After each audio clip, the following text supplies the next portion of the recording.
TV Punjab ते तुहाडा सब दा स्वागत है। साथियों, कनेडा दे विच आर्थिक मंदी दे काफ़ी देर तो चर्चे हो रहे ने। कहा जांदा सी कि ये जिहड़ी मंदी दा दौर है ये 2023 दे मिड विच पीक करेगा, पर हुण ये मंदी दा दौर 2023 दे फस्ट क्वार्टर विच ही आउण दी संभावना बन गई है, क्योंकि रॉयल बैंक ऑफ कैनेडा दे माहिरां ने खुलासा कर दिता कि ये मंदी का दौर प्रीपोन हो गया। भावार्थ कि ये मंदी हुण कैनेडा दे विच 2023 के फस्ट क्वार्टर विच ही देखने को मिलेगी।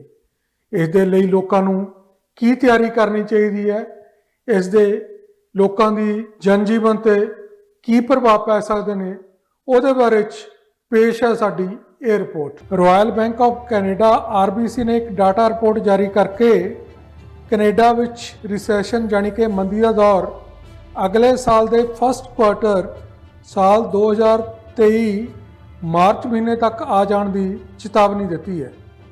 अक्तूबर 12 को जारी की गई रिपोर्ट विच RBC ने कहा है कि आने वाली आर्थिक मंदी करके लोगों को कई तरीके दी मुश्किलों का सामना करना पै सकता है, जिमें कि करजा अदायगी दीयां किस्तां दा बोझ होर वध जाना, लोकां दीयां चीज़ां खरीदण दी समर्था दा घट जाना अति आदि। आर्थिक मंदी कारण वधे ब्याज दर ते महंगाई कारण हर एक घर ते $3000 तक का वाधू बोझ पै सकता है, जबकि बेरोजगारी की दर 7% रहने की संभावना है। ये भी कहा जा रहा है कि आने वाली आर्थिक मंदी घट आमदन वाले लोगों को ज़्यादा प्रभावित करेगी, ਜਿਹੜੇ ਪਹਿਲਾਂ ही कोविड ਪੈਂਡੈਮਿਕ की मार चों हाले ताईं पूरी तरह उभर नहीं पाए। RBC की रिपोर्ट मुताबिक आर्थिक मंदी के लक्षणों ने पहला ही अपना प्रभाव दिखाना शुरू कर दिता है। कनेडा की हाउसिंग मार्केट नूं ब्रेकां लग गई ने ਅਤੇ बैंकिंग सैक्टर हुण तक के सब तो ज़्यादा इंटरस्ट रेट ਵਧਾਉਣ ਲਈ मजबूर हो गया। बैंकों उपर दबाव बरकरार है, जिसके फलस्वरूप कनेडियन बैंक 4% तक ਅਤੇ US के फैडरल रिजर्व बैंक 4.5 ਤੋਂ 4.5% तक अपनी ब्याज दर ਵਧਾ सकते हैं। पहला ये मंदी का दौर 2023 के मिड विच एक्सपैक्टेड सी, पर हुण RBC के माहिरां ने यह खुलासा कर दिता है कि कनेडा विच मंदी का दौर 2023 के पहले क्वार्टर विच ही शुरू हो जाएगा। माहिरां के दस्सण मुताबिक यह मंदी का दौर हाउसिंग सैक्टर नूं होर सन ला सकता है। भावार्थ के घरां दीयां कीमतां होर डिग सकदियां ने। जिहड़े बंदे अपने घरां दीयां मॉर्गेज रिन्यू करवाउणगे उन्हां उत्ते बैंकां दीयां वधियां ब्याज दरां करके किस्तां दी अदायगी का होर बोझ बनिया रहेगा। पर इस वर्तारे के चलदियां रेंटल मार्केट थल्ले नहीं आवेगी, क्योंकि लोग अपना घर खरीदण का फैसला अगे पाउंदे रहणगे। इस मंदी के दौर के चलदियां बैंक ऑफ कनेडा के गवर्नर टिफ मैकलम ने कहा है कि कनेडा विच इन्फ्लेशन नूं कंटेन करन लई उन्हां नूं बैंक के इंटरस्ट रेट होर वधाउणे पै सकदे ने, जिस संबंध विच रिव्यू मीटिंग इस महीने के अखीर विच की जाएगी। टिफ मैकलम ने अपनी लेटेस्ट पब्लिक स्पीच विच होर की कहा, वो भी सुनाउने आ तुहानूं। Canadians have faced historic challenges since 2020.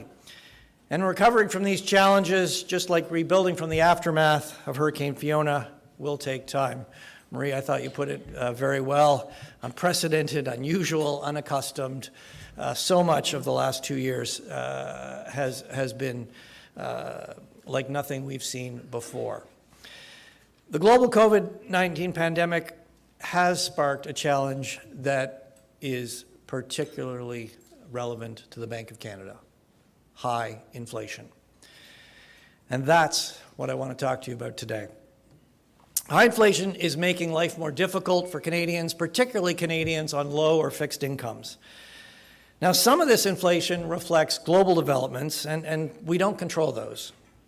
But inflation in Canada increasingly reflects what's happening in Canada.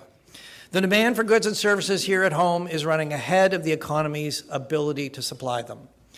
Businesses are having a hard time finding enough workers. I was hearing about that at the table at lunch. And what started as high prices and delays for many internationally produced goods has broadened to many services. Inflation in Canada peaked at 8.1% in June, and it has declined in the last 2 months. That's welcome news. But inflation is not going to fade away by itself. To get it back to more normal levels, we need to slow spending in the economy so supply can catch up with demand. This will help relieve price pressures here in Canada. In September, we raised our policy interest rate for the 5th consecutive time since March. We indicated that interest rates will likely need to go higher still to bring inflation down to the 2% target. Later this month, we will take our next monetary policy decision, and at that time, we will update our economic outlook for growth and inflation. But today, I want to do 3 things. First, I want to unpack the run-up in inflation over the past year or so and review how the factors behind inflation in Canada are shifting from global to domestic and from goods to services. Second, I want to review the inflation indicators we are particularly focused on as we assess where inflation is headed. And finally, I want to acknowledge the hardship that high inflation is creating for many Canadians and underscore the imperative of bringing inflation all the way back to the 2% target. Heading into the pandemic in 2020, Canada's total CPI inflation was 2.2%, roughly on target. But when the world locked down, inflation fell steeply, dipping below 0. Prolonged deflation and economic depression were a big concern. The bank responded with exceptional monetary policy support, first to put a floor under the crisis, and then to help the economy regain its strength.